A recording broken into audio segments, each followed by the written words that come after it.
My phone was seriously ruining my life. I spent years trying to quit my phone. Willpower did not work. Restriction did not work. Turning it off did not work. So I stopped trying to quit and started redesigning. Time was passing me by, 20 years in fact, and I was miserable. On New Year's Eve, I'd set a New Year's resolution to use my phone less. And then suddenly, it was New Year's Eve again, and I was still using my phone. Years have gone by. I'm 50 now, and I've spent most of my life with my eyes glued to a screen. I got rid of my TV in my 20s thinking that would fix it, and for a while it did. But then smartphones happened. Facebook, YouTube, social media. And suddenly there goes that extra 20 years. The regret is real, and something had to change. I needed something to change. But what? None of the advice I found online actually worked for me. Most people say, just put your phone in another room. That does not work if you have the ability to move, which I do, to the room where the phone is. So I devised a plan to conquer my screen addiction that has been around longer than my smartphone.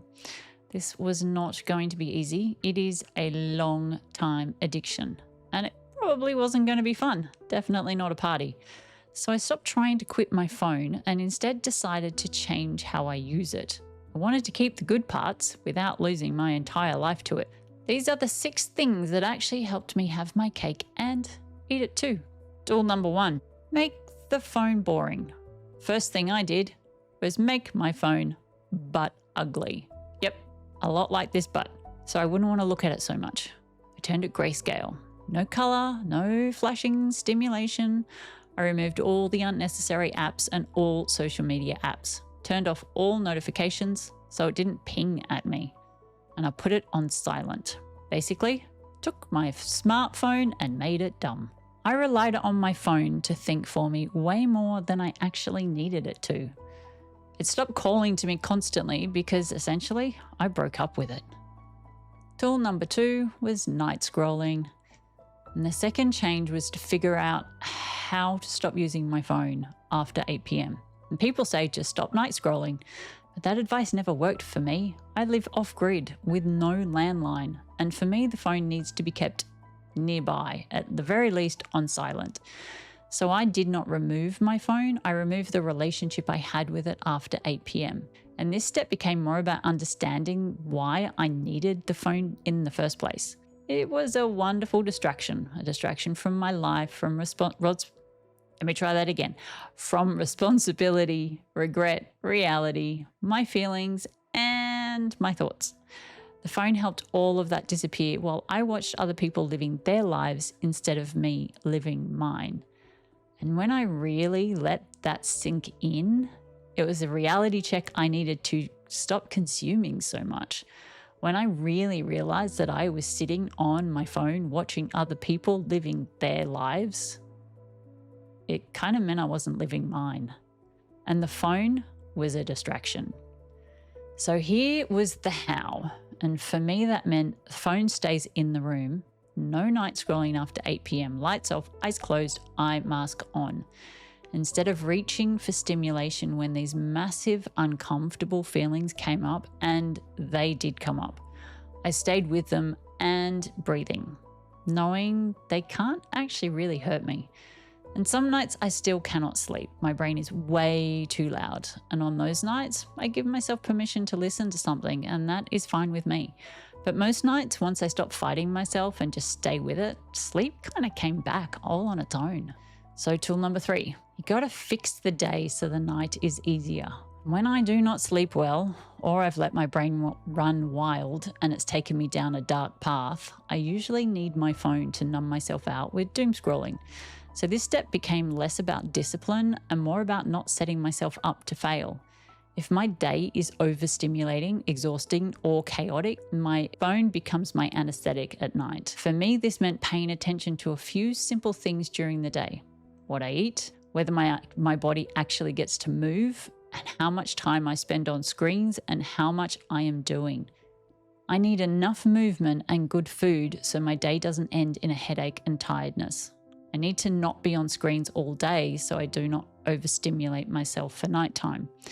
And I need to make sure I do not end up doing so much that I land myself in overwhelm, overstimulated, and really tired. And here are a few tips that helped me with my daytimes. Instead of grabbing my phone first thing, I started with 5 slow breaths before I even opened my eyes, taking 5 deep breaths, counting in for 4, holding for 4, and out for 6. And it's actually really easy, and it takes about 2 minutes. Then I get up, get dressed, and walk out of the room, leaving my phone behind.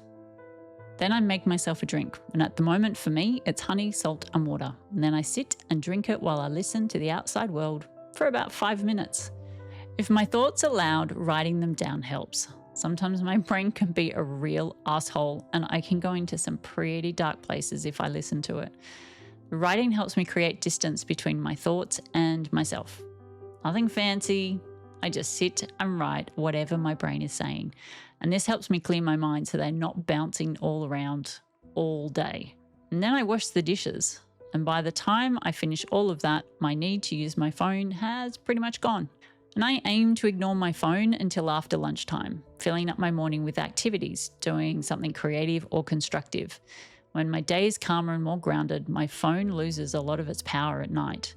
So if I can keep myself entertained until around lunchtime and I've had the entire morning off my phone, then my night times happen a lot more easily. Tool number 4, you gotta face the discomfort. This one was the hardest for me. I realized I use my phone to avoid discomfort, especially boredom and silence. For a lot of us, discomfort is a constant companion and avoidance becomes automatic. It was my coping mechanism when life felt too hard, and geez, did it feel hard.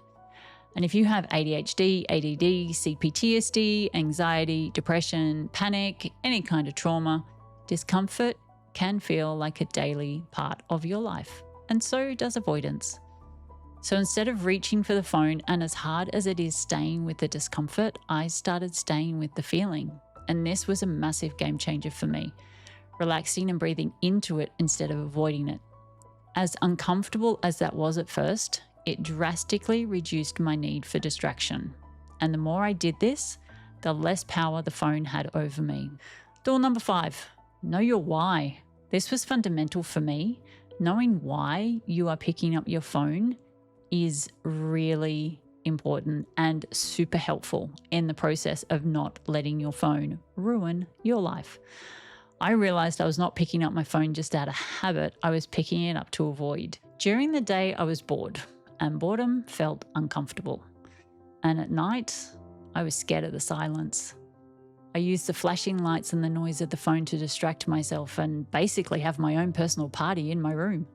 Avoiding my stuff and distracting myself so I didn't have to look at the life I had created was my normal way of coping. Sometimes I'd get on the phone at 8 p.m. and at 3 a.m. I was still scrolling. That's 7 hours watching other people living a life while I kept avoiding mine. Avoiding the discomfort was how I dealt with things. And once I understood that avoiding discomfort was my real pattern, things started to change. So putting it all together, when I stopped running from the silence at night and stopped numbing the boredom during the day, not being on my phone became my new normal. I didn't have to white knuckle it or force myself to do anything. It happened naturally once I had understood what I was actually doing. And here comes step number 6, enjoy your phone. I do not believe in removing social media entirely. It can be inspiring and connect us with people from around the world. Taking a break is great. I do that a fair bit. It's a reminder to my brain that I am in control of my phone usage, not my brain. When I want to watch something, I turn off grayscale. It's not a permanent thing. You can turn it on and off. I believe the key to me being able to use my phone instead of me feeling used by my phone were these tools. The difference for me was not discipline, it was understanding what the phone was actually doing for me and finding better ways to meet those needs. And these tools definitely help, but they are not the whole story because most people think dopamine is the real problem, and that is where things really start to go wrong. In the next video, I break down why blaming dopamine keeps you stuck and what is actually happening instead. Watch that now. And if you want help applying this in your own life, I offer one-to-one sessions. The link is in the description below. And remember to subscribe. Thanks for watching. Bye for now.